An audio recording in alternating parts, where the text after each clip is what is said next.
बच्चों, आज हम शरीर में द्रवों के परिसंचरण के अंतर्गत यकृत निवाहिका तंत्र, दोहरा परिसंचरण तंत्र, धमनी का दाब, परिसंचरण तंत्र के कार्य, फिर रक्तदान या रक्त आधान और रक्त बैंक के बारे में अध्ययन करेंगे। तो सबसे पहले हम ले लेते हैं यकृत निवाहिका तंत्र। यकृत निवाहिका तंत्र हमारे शरीर के विविध अंगों से अशुद्ध रुधिर को शिराओं के माध्यम से कहाँ लाया जाता है? हृदय में लाया जाता है ना।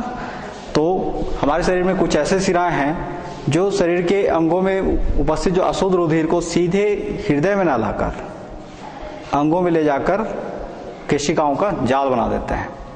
ठीक है, ऐसे कुछ शिराएं हैं जो शरीर के अंगों में उपस्थित अशुद्ध रुधिर को सीधे हृदय में ना लाकर अंगों में ले जाकर क्या करते हैं? केशिकाओं का या कोशिकाओं का जाल बना देते हैं, है ना। जिसको उन शिराओं को जो रुधिर को सीधे हृदय में ना लाकर कहाँ ले जा रहे हैं? अंगों में ले जाकर छोड़ रहे हैं और फिर वहां पर जाकर कोशिकाओं का जाल बना रहे हैं, उन्हीं शिराओं को कहते हैं निवाहिका शिराएं। चूंकि ऐसे बहुत सारे शिराएं जीवों के शरीर में या जंतुओं के शरीर में मौजूद रहता है ना, तो उन समस्त शिराओं को एक साथ क्या कहते हैं? निवाहिका तंत्र कहते हैं। ठीक है, अर्थात रुधिर को जो है सीधे हृदय में ना लाकर, अशुद्ध रुधिर को सीधे हृदय में ना लाकर उसको अंगों के समूह में लाकर केशिकाओं का जाल बनाया जाना, वही कहलाता है निवाहिका तंत्र, है ना। अब इसके लिए जो प्रमुख अंग होता है वो मुख्य रूप से जीवों में अलग अलग होते हैं, है ना। जैसे हम मनुष्य की बात करें तो मनुष्य में एक ही निवाहिका तंत्र है जिसको कहते हैं हम यकृत निवाहिका तंत्र, जबकि मेंढक में जो है दो प्रकार के निवाहिका तंत्र पाए जाते हैं, है ना। मेंढक में दो प्रकार के निवाहिका तंत्र पाए जाते हैं, एक तो यकृत निवाहिका तंत्र पाया जाता है और दूसरा उसमें वृक्क निवाहिका तंत्र पाया जाता है।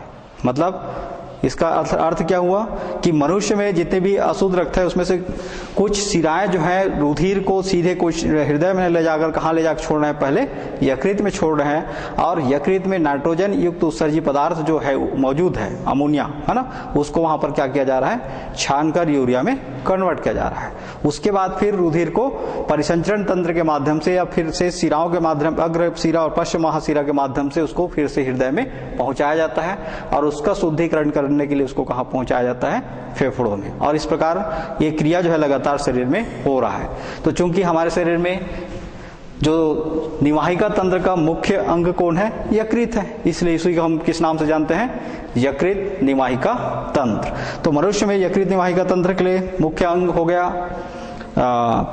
यकृत। हमारे शरीर में जैसे आहार नाल हो गए, है ना, और आहार नाल के जो विविध भाग में उपस्थित जो अंग हैं उन अंगों से अशुद्ध रुधिर को शिराओं के द्वारा कलेक्ट करके सीधे यकृत में पहुंचाया जाता है और उसमें नाइट्रोजन युक्त जो उत्सर्जी पदार्थ होता है उस नाइट्रोजन युक्त उत्सर्जी पदार्थ को वहीं पर अलग कर लिया जाता है और शेष अशुद्ध रुधिर को पुनः हृदय में पहुंचाया जाता है। तो इस प्रकार की प्रक्रिया जो होती है उसको मनुष्य का निवाहिका तंत्र के नाम से जानते हैं। अब हम दूसरा ले लेते हैं दोहरा परिसंचरण। दोहरा परिसंचरण, है ना। दोहरा परिसंचरण किसे कहेंगे? तो ऐसा परिसंचरण जिसमें जीवों के शरीर में, जंतुओं के शरीर में शुद्ध रुधिर और अशुद्ध रुधिर दोनों साथ साथ बहते हैं, फिर भी दोनों कभी मिश्रित नहीं होते। हमारे शरीर में क्या हो रहा है? शुद्ध रुधिर अर्थात ऑक्सीजन युक्त रुधिर और ऑक्सीजन विहीन रुधिर, ये दोनों रुधिर जो है साथ साथ बह रहे हैं, लेकिन कहीं पर मिलते हैं क्या एक दूसरे से? नहीं मिलते। क्यों नहीं मिलते? क्योंकि वो अलग अलग वाहिकाओं में, रुधिर वाहिकाओं में बह रहे हैं, है ना। और दूसरा, हमारा जो हृदय में रुधिर कितने बार आ रहा है? 2 बार आ रहा है। ठीक है, एक बार अशुद्ध रुधिर आया, उसके बाद फिर शुद्ध रुधिर आया। तो इस प्रकार की जो प्रक्रिया होती है, एक साथ जो है दो प्रकार के रुधिर का शरीर के अंगों की ओर क्या होना, अंगों में जो है प्रवाहित होते रहना, फिर भी दोनों आपस में ना मिलना, उसी घटना को कहा जाता है दोहरा परिसंचरण तंत्र। हमें इससे पहले हमने धमनी तंत्र पढ़ा, तो धमनी तंत्र जो है में मुख्य रूप से जो महाधमनियां हैं कितने प्रकार के होते हैं? 2 प्रकार के होते हैं, ठीक है। क्या क्या? एक तो दैहिक महाधमनी और दूसरा पल्मोनरी महाधमनी। जो दैहिक महाधमनी है इसमें शुद्ध रुधिर को शरीर के विविध हृदय से शरीर के विविध अंगों तक पहुंचाया जाता है, और पल्मोनरी महाधमनी जो है इसमें अशुद्ध रुधिर को हृदय से फेफड़े में पहुंचाया जाता है। फिर भी क्या दोनों आपस में वो रुधिर मिलते हैं? अशुद्ध और शुद्ध रुधिर नहीं मिलते हैं, मिश्रित नहीं होते हो, ठीक है। तो इसी प्रकार की जो प्रक्रिया होता है उसको कहते हैं दोहरा परिसंचरण तंत्र, ठीक है। शरीर के जो धमनियां होती हैं शरीर की आंतरिक सतह पर होती हैं, और शिराएं जो है शरीर के ऊपरी सतह पे होती हैं। ये जो वाहिका है बंद वाहिका है, क्योंकि मनुष्य में किस प्रकार का परिसंचरण तंत्र होता है? बंद परिसंचरण तंत्र होता है, ठीक है। तो इस प्रकार से जो रुधिर शुद्ध और अशुद्ध रुधिर या ऑक्सीजन युक्त और ऑक्सीजन विहीन रुधिर साथ साथ प्रवाहित होते हैं, फिर भी एक दूसरे से मिश्रित नहीं होते, इसी को कहते हैं दोहरा परिसंचरण तंत्र। अब देखते हैं हम अगला बिंदु,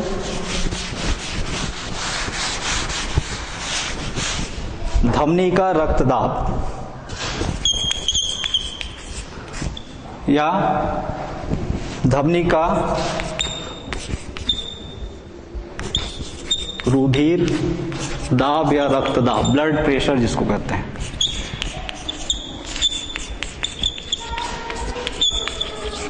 ब्लड प्रेशर, जो रुधिर जो है कहां पर बहता है? धमनियों में, है ना। जैसे धमनियां हैं, इन धमनियों में जो है झटके के साथ हृदय में जो पंपिंग क्रिया किया जाता है, उस पंपिंग क्रिया के परिणाम स्वरूप झटके के साथ रुधिर क्या होता है? धमनियों पर बहता है। जब धमनियों पर रुधिर झटके के साथ बहेगा तो इसकी दीवार में क्या होगा? दाब आरोपित होगा। आपने कभी अनुभव किया है कि एक लूज पाइप में पानी, मोटर जैसे चल रहा है ना, उस मोटर के पानी को लूज पाइप से हम एक स्थान से दूसरे स्थान तक पहुंचाते हैं, है ना। तो जो लूज पाइप होता है वो क्या होता रहता है? ऐसा कंपन होता रहता है कि स्थिर रहता है। लूज पाइप मतलब मुलायम पाइप जिसको हम मोड़ सकते हैं, है ना। एक जो पाइप आता है वो ठोस होता है, फिर लोहे का होता है वो भी ठोस होता है ना, वो उसमें ऐसा दिखेगा नहीं। लेकिन जो लूज पाइप होता है, प्लास्टिक के जो पाइप मिलते हैं आजकल मार्केट में, उसमें जैसे मोटर चल रहा है, उस मोटर के पानी को हम एक स्थान से दूसरे स्थान तक पहुंचा रहे हैं, तो उसको यदि हम ध्यान से देखें तो वो पाइप में इस प्रकार का क्या होता रहता है? कंपन होता रहता है। ये कंपन क्यों हो रहा है? क्यों हो रहा है? क्योंकि उसमें पानी झटके के साथ, प्रेशर के साथ बह रहा है, दाब के साथ बह रहा है, ठीक है। पानी का जब फोर्स आगे बढ़ेगा तो उसमें क्या करेगा? वो दाब आरोपित करेगा। वही दाब के कारण उसके ऊपरी जो सत्ता है वो क्या होता है? उसमें कंपन होता है। उसी प्रकार हमारे हृदय से जब रुधिर को पंप कर दिया जाता है धमनियों में, तो धमनी की दीवार में भी एक दाब आरोपित होता है ना।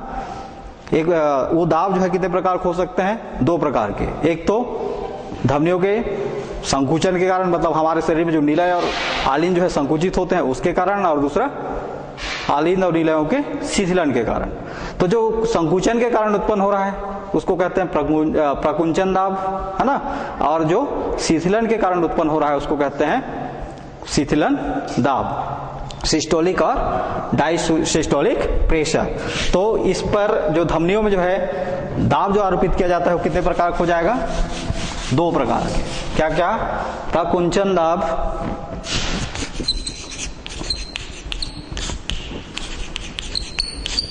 और दूसरा शिथिलन दाब। जब धमनी की दीवार पर दाब आरोपित होगा उस समय वो संकुचित होगा, है ना, वो कहलाता है संकुचन या सिस्टोलिक प्रेशर। और जब वो पूर्वावस्था में आ जाता है तो वो कहलाता है डायसिस्टोलिक प्रेशर, ठीक है। ये जो है हमेशा हमारे जो ब्लड प्रेशर होता है या धमनी का जो दाब होता है उसको मापने के लिए एक हम यंत्र का इस्तेमाल करते हैं। डॉक्टर जो है एक यंत्र का इस्तेमाल करता है जिसको कहते हैं स्फिग्मोमैनोमीटर या दाबांतर मापी यंत्र। क्या नाम है उसका? दाबांतर मापी यंत्र। डॉक्टर के पास आप जाते हैं तो एक तो स्टेथोस्कोप हमेशा गला में लटका हुआ दिखता है ना। दूसरा बीपी चेक करने के लिए, बीपी अर्थात ब्लड प्रेशर, ब्लड प्रेशर को चेक करने के लिए क्या करता है, एक बेल्ट होता है, उस बेल्ट को भुजा में लपेटा जाता है ना। एक पॉइंटर होता है जिसके द्वारा हवा भरा जाता है, और उसकी जो नली है वो एक मशीन से जुड़ा रहता है जिसमें क्या भरा रहता है, पारा। ठीक है, तो जैसे ही उसमें प्रेशर डाल के वो किया जाता है, यहाँ पर जो है भुजा में जो है लिपटा हुआ जो बेल्ट पर हवा डाला जाता है तो वो तन जाता है। तनने से ब्लड में जो धमनियों में बहते हुए रुधिर पर कितना दाब आरोपित हो रहा है, वो दाब किससे हमें पता चलता है, उसके जो मीटर लगा रहता है उस मीटर से। ठीक है, तो एक स्वस्थ व्यक्ति में ये जो प्राकुंचन दाब है ना, सिस्टोलिक जो प्रेशर है, ये कितना होता है 120 mmHg। एक स्वस्थ वयस्क व्यक्ति में प्रकुंचन दाब कितना होगा 120 mmHg, जबकि शिथिलन दाब होता है 80 mmHg। इस सिचुएशन में वह स्वस्थ व्यक्ति और वह वयस्क व्यक्ति है ना, स्वस्थ और वयस्क ये दो कंडीशन है, मतलब वयस्क व्यक्ति तो है लेकिन वो स्वस्थ नहीं है, तो उसका ये जो दाब का मान क्या होगा, कम या ज्यादा होगा। इसलिए यहां पर जो प्रकुंचन दाब जो है स्वस्थ व्यक्ति का कितना होता है 120 mmHg, और शिथिलन दाब जो होता है वो 80 mmHg होता है। ठीक है, इस कंडीशन में वो स्वस्थ है। अब इससे यदि उसका ब्लड प्रेशर अधिक हो या फिर कम हो, उसका जो प्रकुंचन दाब और शिथिलन दाब जो है इस मान से, अर्थात इसको हम लिखते हैं तो डॉक्टर जब लिखता है तो क्या लिखता है 120/80 mmHg। जब भी ब्लड प्रेशर नापता है तो ऐसा रिपोर्ट देता है, लिख कर देता है ना, 120 लिखा या 121 लिखा या 119 लिखा। उसी प्रकार ये 80 हो सकता है, 81 हो सकता है या 79 हो सकता है, ऐसा लिख के वो देते हैं। तो इसका मतलब क्या है कि उसका प्रकुंचन दाब, उसके धमनी का प्रकुंचन दाब कितना है 120 mmHg है, और शिथिलन दाब जो है 80 mmHg है। वो व्यक्ति क्या है, स्वस्थ है ना। लेकिन किसी कारणवश यदि वो बीमारी से ग्रसित है या फिर किसी चीज से उसको डर लगता है या उस समय डरा हुआ है, सहमा हुआ है ना, ऐसे कंडीशन में उसका ब्लड प्रेशर जो है या तो हाई होगा या फिर लो होगा। या फिर वो जो भोजन ले रहा है ना, भोज्य पदार्थ जो ले रहा है, वो भोज्य पदार्थ किस प्रकार के हैं। कुछ ऐसे भोज्य पदार्थ होते हैं जो हमारे शरीर के ब्लड प्रेशर को क्या करते हैं, बढ़ाते हैं। जैसे हम अधिक तीखी चीजों को इस्तेमाल करें, उपयोग करें है ना, ज्यादा खट्टे पदार्थों का उपयोग करें तो वो शरीर में किसकी मात्रा को बढ़ाते हैं, कोलेस्ट्रॉल का। अधिक वसा युक्त, अधिक तेल वाला या वसा वाले पदार्थों को यदि हम उपयोग कर रहे हैं तो भी क्या करता है, कोलेस्ट्रॉल को बढ़ा देता है, और वही कोलेस्ट्रॉल जो है ब्लड प्रेशर को हाई कर देता है। ठीक है, और मनुष्य के लिए जो है इससे कम, मतलब लो ब्लड प्रेशर भी घातक है और हाई ब्लड प्रेशर भी घातक है। दोनों ही कंडीशन में वो ज्यादा दिन जीवित नहीं रह सकता। इसलिए उसको कंट्रोल करने के लिए क्या करता है, वो हमेशा दवाइयों का सहारा लेता है। ठीक है, और वो दवाइयों को का सहारा जब लेता है तो वो स्वस्थ रहता है, लेकिन वही दवाइयां जो है उसको शरीर में क्या करते हैं, साइड इफेक्ट करते हैं, है ना। इसलिए इसको कंट्रोल में रखने का एक अच्छा तरीका क्या है कि हम जो भोज्य पदार्थ उपयोग कर रहे हैं वो संयमित भोजन हो, संतुलित भोजन हो, है ना। दूसरा, सुबह सुबह यदि हम नंगे पांव कुछ दूर, कम से कम 2 किलोमीटर यदि चलते हैं तो शरीर का जो ब्लड का सर्कुलेशन जो है निश्चित दर से होता रहता है, तो ऐसे परेशानी से दूर किया जा सकता है, मतलब छुटकारा पाया जा सकता है। अब देखते हैं हाई ब्लड प्रेशर क्या है और लो ब्लड प्रेशर क्या है। रक्त दाब जो है कितने प्रकार के होंगे,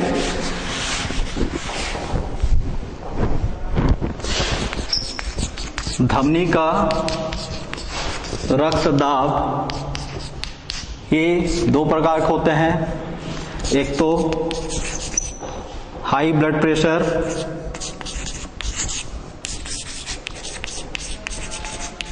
और दूसरा लो ब्लड प्रेशर। जब सामान्य मान से रुधिर के धमनी का जो रक्त दाब है वो अधिक हो जाए, किससे अधिक हो जाए, 120/80 mmHg से, 120/80 mmHg से यदि मान बढ़ जाए तो क्या कहलाएगा, हाई ब्लड प्रेशर कहलाएगा, और यदि उससे इस मान से यदि ब्लड प्रेशर कम हो जाए तो क्या कहलाएगा, लो ब्लड प्रेशर, है ना।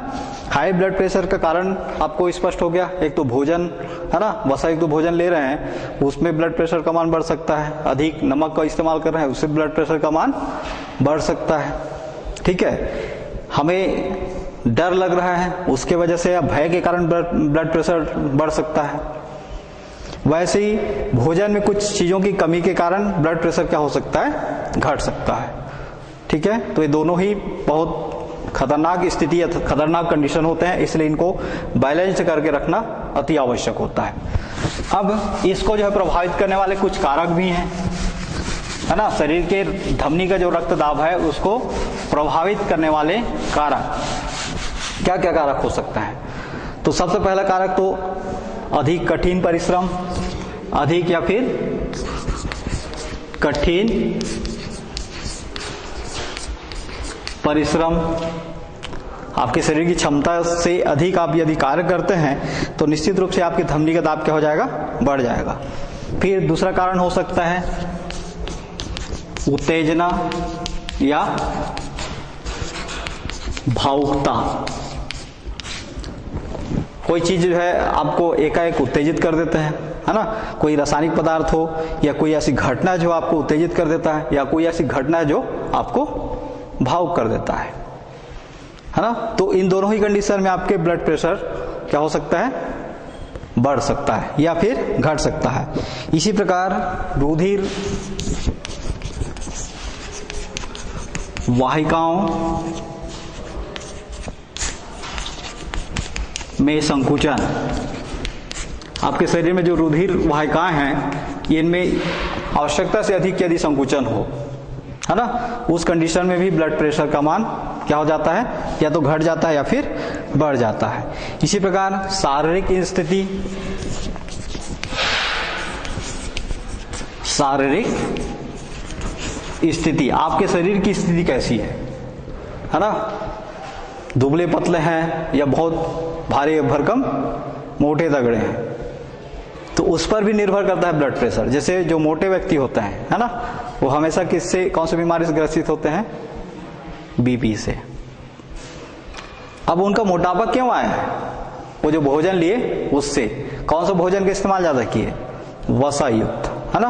वो वसायुक्त आवश्यकता से अधिक वसायुक्त भोजन जब लिए तो आवश्यकता से अधिक जो भोजन वसा जो है उसके शरीर में पूर्णतः अपघटित नहीं हुआ, बल्कि त्वचा के नीचे क्या करना शुरू कर दिया, परत जमाना शुरू कर दिया, है ना। और साथ में धमनी की दीवार पर भी क्या करता है, वो इस प्रकार का परत बना देता है ऐसा, ठीक है। जब ऐसा परत बनता है तो इसमें जो रुधिर बह रहा है ना, उसकी गति में क्या होगा, परिवर्तन होगा।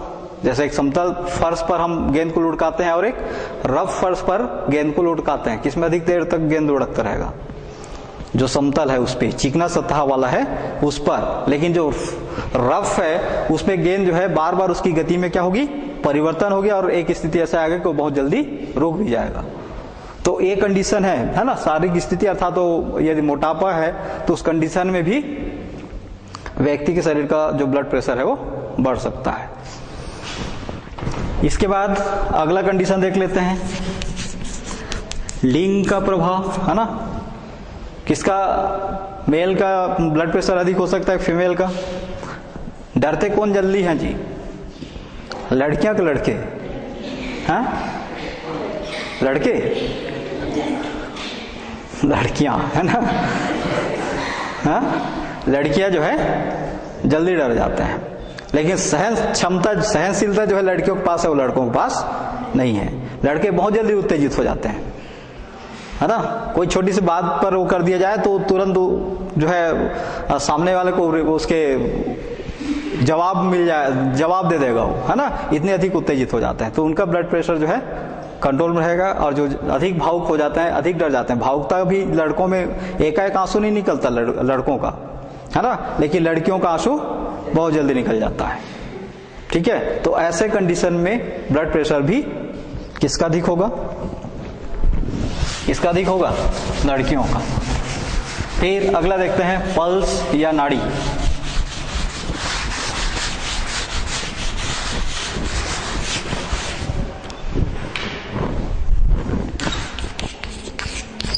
नाड़ी या इसी को कहते हैं पल्स। ये जब हमारे शरीर में रुधिर जो है हृदय से धमनियों के द्वारा शरीर के अंगों की ओर जाता है ना, तो उसमें जो है किस तरह बहता है, दाब के साथ बहता है ना। तो जो दाब जो होता है जब रुधिर द्वारा हृदय के द्वारा जब पंप किया जाता है धमनियों में, तो वही रुधिर एक क्या करता है, दाब के साथ लहर के साथ जो है धमनियों पर बहता है। ठीक है, तो जो हमारे बाएं जो ब्रैंकियल जो धमनी है, उस ब्रैंकियल धमनी में एक लहर पैदा कर देता है, उसी लहर को कहते हैं पल्स या फिर नाड़ी, जिसको आसानी से शरीर की त्वचा अर्थात इस हिस्से पर है ना छूकर क्या किया जा सकता है, उसका पता लगाया जा सकता है। हमें ये मालूम है कि हमारा हृदय जो है 1 मिनट में 72 बार धड़क रहा है ना, या बच्चा है तो उसका जो हृदय जो है 120 बार धड़कता है, या फिर बूढ़ा व्यक्ति है तो उसका जो हृदय जो है वो 60 बार धड़कता है।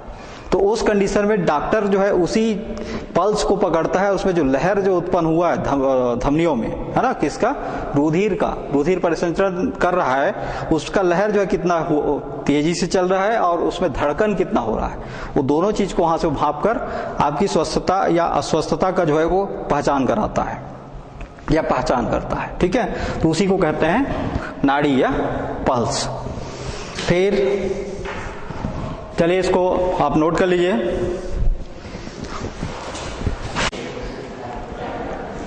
तो ये जो है नाड़ी है ना, इसके द्वारा हृदय से रुधिर कितनी तीव्रता से शरीर में बह रहा है इसका हमें पता चल जाता है। अब हम देखते हैं परिसंचरण तंत्र के कार्य।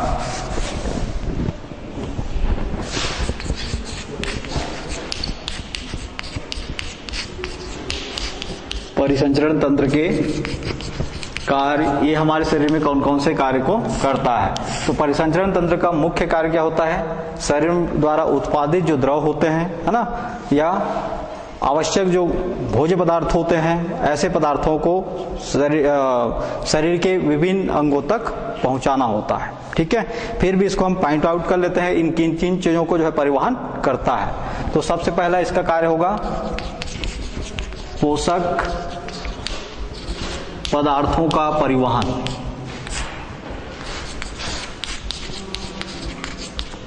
हम जो भोजन करते हैं है ना, उस भोजन में क्या पाए जाते हैं, पोषक तत्व। उन पोषक तत्वों को आहार नाल में पाचन के पश्चात शरीर के विविध कोशिकाओं तक कौन पहुंचाता है, रक्त परिसंचरण तंत्र हो, चाहे लसिका परिसंचरण तंत्र हो या फिर जल।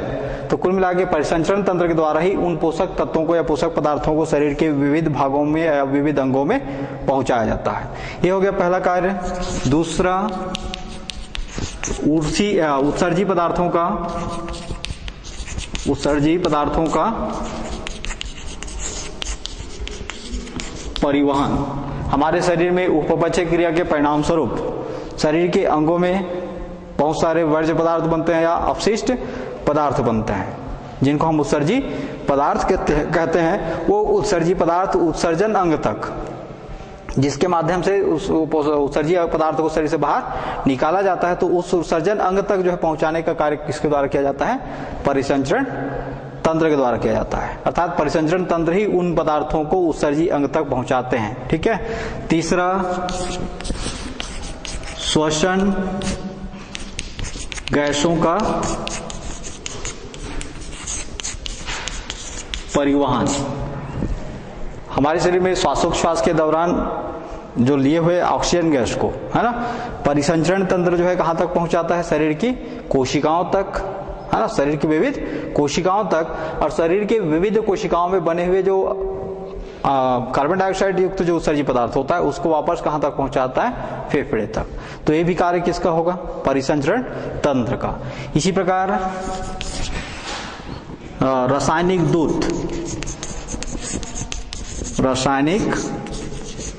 दूध या फिर हार्मोन्स का परिवहन।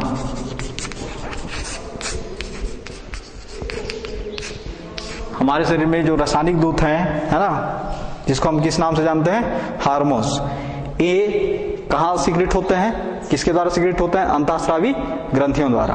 तो उस अंतःस्रावी ग्रंथि द्वारा सिक्रेट होने के पश्चात, चूंकि वो नलिका विहीन होते हैं, है ना, इसलिए उनको जो है कि स्थान से दूसरे स्थान तक नलिकाओं के द्वारा नहीं पहुंचाया जा सकता, इसलिए वो परिसंचरण तंत्र में जाकर मिल जाते हैं और परिसंचरण तंत्र के माध्यम से शरीर के विविध कोशिकाओं में उसको पहुंचा दिया जाता है। ठीक है। फिर शरीर के पीएच मान का क्या करना? नियमन करना, है ना। शरीर का जो पीएच मान है वो किसके द्वारा नियंत्रित रहता है? परिसंचरण तंत्र द्वारा नियंत्रित रहता है। ठीक है।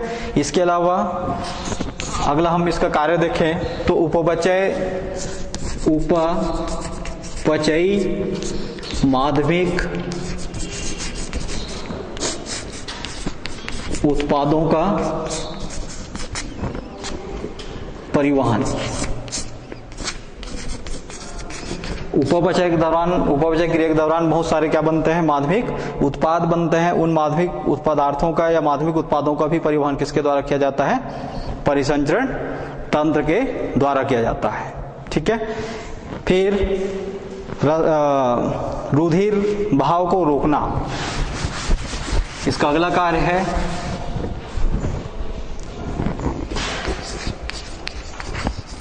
रुधिर बहाव को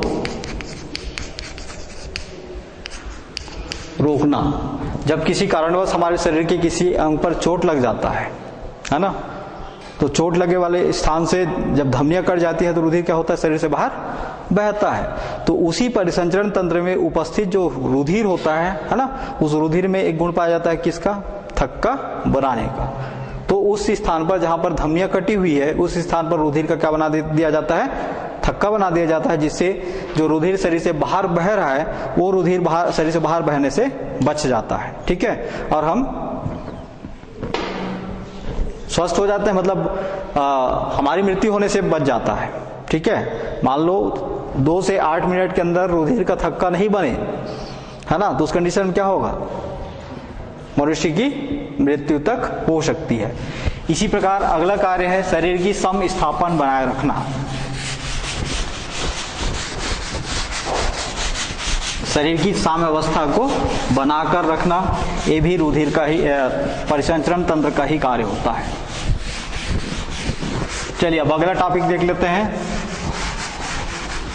रक्त आधान या रक्तदान।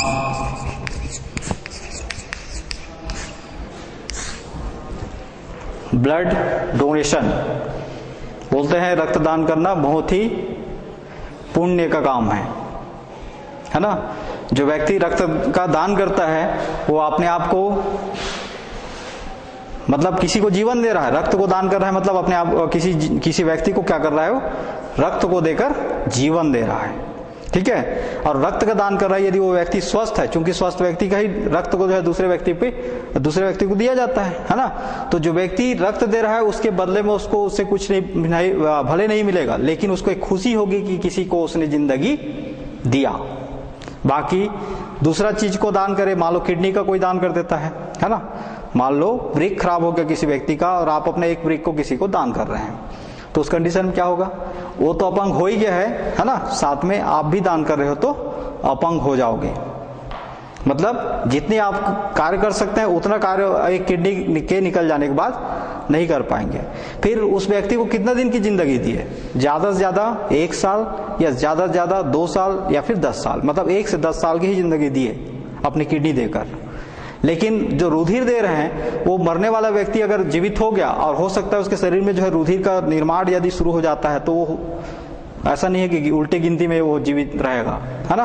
वो कितने दिन आपसे ज्यादा भी जीवित रह सकता है। इसलिए रक्तदान को महान दान के अंतर्गत लिया जाता है। ठीक है। अब रक्तदान करना बहुत सरल काम नहीं है ना। रक्त का दान करना सरल काम नहीं है, क्योंकि कोई भी व्यक्ति किसी भी व्यक्ति को अपना रक्त का दान नहीं कर सकता। ठीक है। जो व्यक्ति रक्त का दान करता है निश्चित है उसके शरीर में रक्त के निर्माण की जो गति है बढ़ जाता है। मतलब अभी मान लो हमारे शरीर में 15 ग्राम हीमोग्लोबिन की मात्रा मान लो 15 ग्राम है, यदि हम दान कर रहे हैं तो वो जो है फिर से 15 ग्राम से ज्यादा हो जाएगा, वो कम नहीं होगा। ठीक है ना। तो हम किसी व्यक्ति को रक्त को दान नहीं कर सकते, क्यों नहीं कर सकते? क्योंकि हम जिस एक निश्चित व्यक्ति को ही अपने रुधिर को दान कर सकते हैं, है ना, क्योंकि सभी व्यक्तियों में जो रुधिर समूह होता है या रक्त समूह होता है वो भिन्न भिन्न होता है। तो मनुष्य में कितने प्रकार के रक्त समूह पाए जाते हैं? 4 प्रकार के रक्त समूह,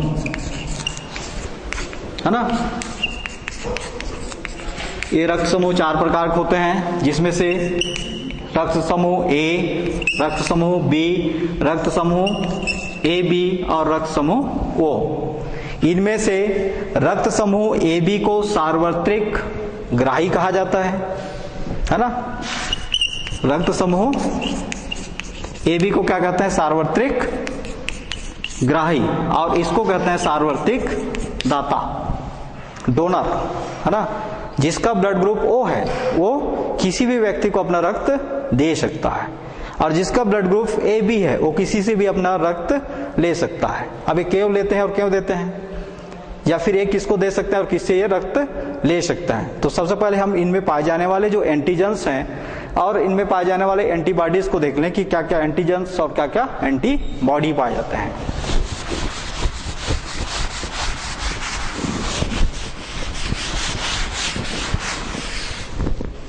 सबसे पहले एक चार्ट बना लेते हैं, रक्त समूह, फिर एंटीजन और एंटीबॉडी।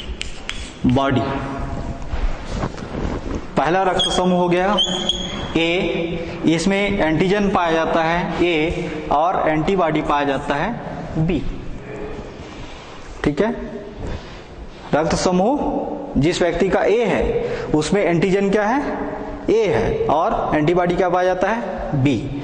दूसरा, जिस व्यक्ति का रक्त समूह बी है तो उसमें एंटीजन होता है बी, लेकिन एंटीबॉडी होता है ए। ठीक है, इसलिए ना ए जो है बी को दे सकता है ना, ना ही बी ए को दे सकता है। मतलब एक दूसरे से रुधिर नहीं ले सकते। क्यों नहीं ले सकते? क्योंकि दोनों के एंटीबॉडी भिन्न भिन्न है ना, और भिन्न भिन्न है तो ऐसे कंडीशन में मान लो गलती से रक्त समूह ए वाले व्यक्ति जो है रक्त समूह बी वाले को अपना रुधिर दे दिया, है ना, तो जिस व्यक्ति का रक्त समूह बी है और जो रक्त को रुधिर को क्या किया? ग्रहण किया है, उसके शरीर में पूरे रुधिर जितने भी उसके शरीर में रुधिर हैं वो पूरा रुधिर क्या हो जाएगा? थक्का बन जाएगा उसका। ठीक है, क्यों? क्योंकि दोनों में एंटीबॉडी क्या है? भिन्न भिन्न है, इसलिए एक दूसरे को ना तो ले सकते हैं ना ही दे सकते हैं। तीसरा ब्लड ग्रुप है ए बी। ये जिस व्यक्ति का ब्लड ग्रुप ए बी होता है इसमें एंटीजन ए भी पाया जाता है और बी भी पाया जाता है, लेकिन यहां पर कोई एंटीबॉडी नहीं होता। एंटीबॉडी क्या हो गया? वहां पे नहीं है ना। इसलिए किसी भी व्यक्ति से रुधिर ले सकता है, ए से भी ले सकता है, बी से भी ले सकता है, क्योंकि ए में एंटीजन ए है, इसमें भी क्या है? बी है, तो इसके पास ए भी है और बी भी है, इसलिए इन दोनों से ले सकता है।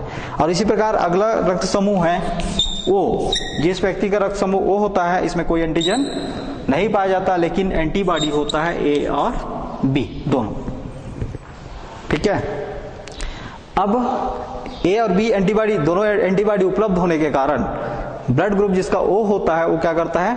ब्लड ग्रुप ए वाले को भी दे सकता है, बी वाले को भी दे सकता है, ए बी वाले को भी दे सकता है और ओ वाले को भी दे सकता है। इसलिए क्या होता है? दाता होता है और ये ग्राही होता है।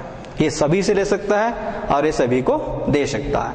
अब रेयर ब्लड ग्रुप बोला जाए तो कौन होता है?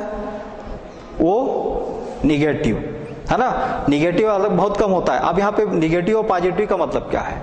जो आरएस बंदर से एक वो निकाला गया, प्रोटीन निकाला गया, है ना, जिसमें वो पाया जाता है उसको, उसके ब्लड ग्रुप को पॉजिटिव मानते हैं, और जिसमें नहीं पाया जाता उसको मानते हैं निगेटिव। तो ये ब्लड ग्रुप को हम क्या लिख सकते हैं? ए पॉजिटिव या ए निगेटिव। उसी प्रकार बी पॉजिटिव या B negative, A B positive या निगेटिव, उसी प्रकार ओ पॉजिटिव या ओ निगेटिव। ओ पॉजिटिव तो बहुत लोग मिल जाएंगे, लेकिन ओ निगेटिव बहुत कम लोग मिलता है ना। अब देखते हैं कौन किसको अपना रुधिर दे सकता है। इसके लिए एक चार्ट बना देते हैं। ये हो गया रक्त समूह, है ना।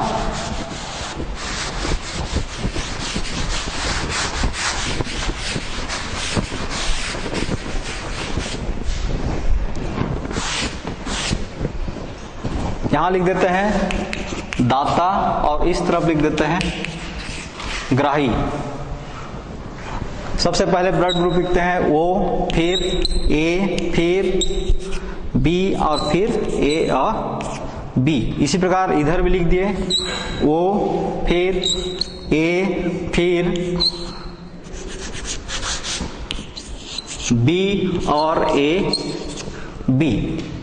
ये 4 ब्लड ग्रुप हो गए दाता के और 4 ब्लड ग्रुप हो गए ग्राही के, लेने वाले के और देने वाले के। तो जिस व्यक्ति का ब्लड ग्रुप O है ना, अभी वहां O है मतलब पॉजिटिव ही मान के चल रहे हैं, पॉजिटिव की चर्चा कर रहे हैं या पॉजिटिव के बारे में बात कर रहे हैं। तो जिस व्यक्ति का ब्लड ग्रुप O है वो अपना ब्लड किसको दे सकता है? O को दे सकता है। और किसको दे सकता है? A को दे सकता है। और किसको दे सकता है? B को भी दे सकता है। और किसको दे सकता है? AB को दे सकता है। ठीक है। अब जिस व्यक्ति का ब्लड ग्रुप क्या है? A है, ये किसको दे सकता है अपना ब्लड? एक तो A को दे सकता है और दूसरा किसको दे सकता है? A B को दे सकता है। ठीक है। इसी प्रकार जिस व्यक्ति का ब्लड ग्रुप B है ना, वो किसको दे सकता है ब्लड? B को दे सकता है या फिर किसको दे सकता है? A B को। और जिस व्यक्ति का ब्लड ग्रुप AB है वो मात्र किसको दे सकता है? A B को। ठीक है। इस तरीके से इस बात को जब तक सावधानी नहीं बरती जाएगी तब तक रक्तदान कभी भी संभव नहीं है ना। तो जब रक्तदान किया जाता है या किसी व्यक्ति को रक्त की जरूरत है, कब रक्त की जरूरत पड़ता है? या तो गंभीर बीमारी से जूझ रहा है तब, है ना, या कहीं पर दुर्घटनाग्रस्त हो गया है और दुर्घटनाग्रस्त होने के कारण उसके शरीर के अधिक से अधिक मात्रा में रुधिर जो है शरीर से बाहर बह गया है उस कंडीशन में, या कोई बहुत लंबी बीमारी, बहुत पहले से लंबी बीमारी चली आ रही है उससे, या फिर जो सिकल सेल एनीमिया से पीड़ित होते हैं, ऐसे व्यक्तियों को भी सप्ताह में, महीने में, मतलब महीने में या 2 महीने में बिल्कुल एक बार रुधिर की आवश्यकता पड़ता है। तो ऐसे समय में जब तक रुधिर ग्रुप का पहचान नहीं किया जाएगा तब तक रुधिर का दान या रक्त का दान करना संभव नहीं है।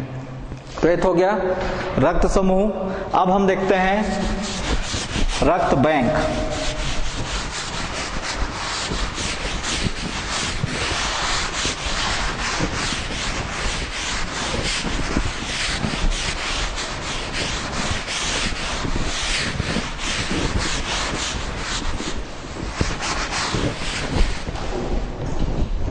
रक्त बैंक, जैसे कोई मरीज आया जिसको रक्त की तुरंत आवश्यकता है ना, उसको तुरंत रक्त चढ़ाया जाना हो, तो उस समय प्रत्येक अस्पतालों में एक ऐसा स्थान होता है जहां पर रक्त को क्या करके रखते हैं? वो स्टोर करके रखते हैं, है ना।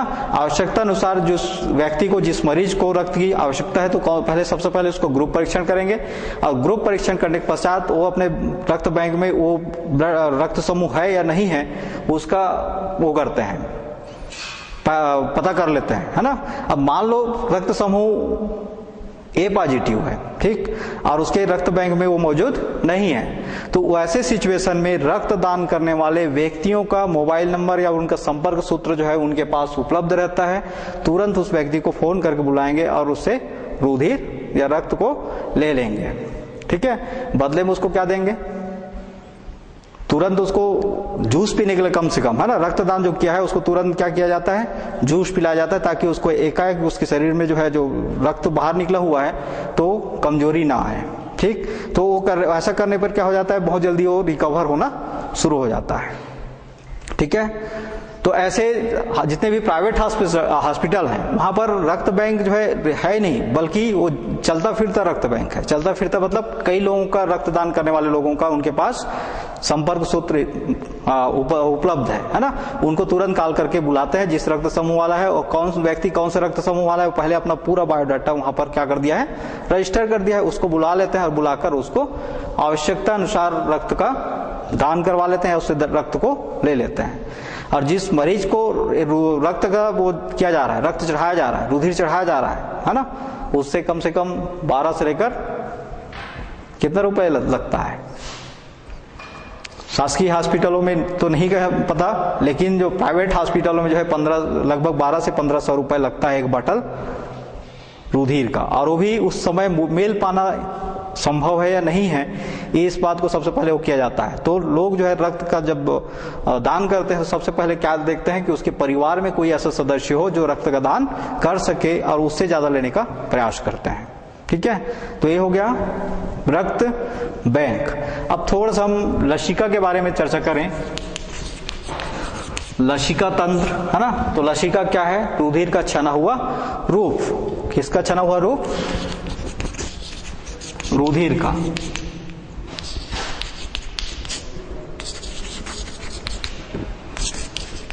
जिसमें क्या नहीं पाया जाता?